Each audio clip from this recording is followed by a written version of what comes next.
La rééducation périnéale et pelvienne, c'est une approche de la physiothérapie qui traite des dysfonctions de la musculature du plancher pelvien.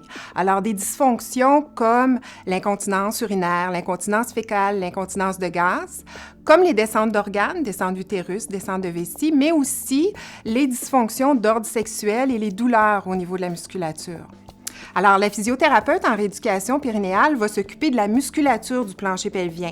Cette musculature-là va originer au niveau du pubis et va s'étendre jusqu'à l'arrière au niveau du coccyx. Alors, cette musculature-là va avoir un rôle de soutien des organes pelviens, encore une fois, là, comme la vessie, l'utérus et le rectum, mais elle va aussi permettre de refermer les orifices comme l'urètre et l'anus pour permettre la continence urinaire. De plus, cette musculature-là, si elle est bien détendue, elle va permettre d'avoir des relations sexuelles qui sont non douloureuses.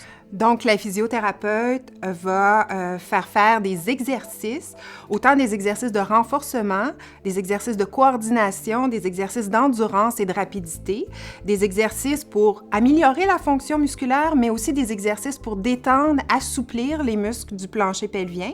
Et ça, dans l'optique de traiter l'incontinence, les descentes d'organes et les douleurs pelviennes. Alors, la rééducation périnéale et pelvienne chez l'homme, en ce qui concerne cette clientèle, ce qu'il faut retenir, c'est que l'incontinence n'est pas un problème isolé, mais plus souvent un parmi plusieurs dérangements d'ordre urinaire, anorectal ou génital.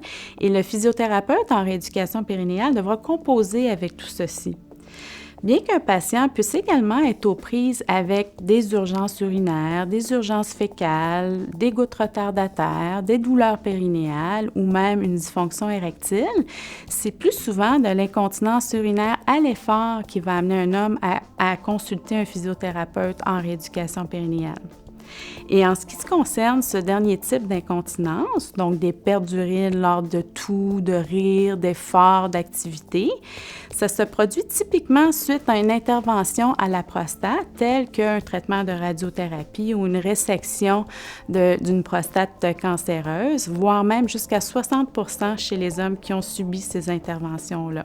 Alors, le physiothérapeute, lorsqu'il va avoir identifié les structures anatomiques qui sont atteintes et établi des objectifs concis et clairs de traitement, il peut procéder via différentes interventions. Alors, on pourrait penser à des exercices du plancher pelvien lorsqu'il y a une dysfonction musculaire, à des changements d'habitude de vie au niveau des liquides et de la diète, des techniques manuelles, de l'utilisation de certains appareils tels que le biofeedback et le stimulateur neuromusculaire.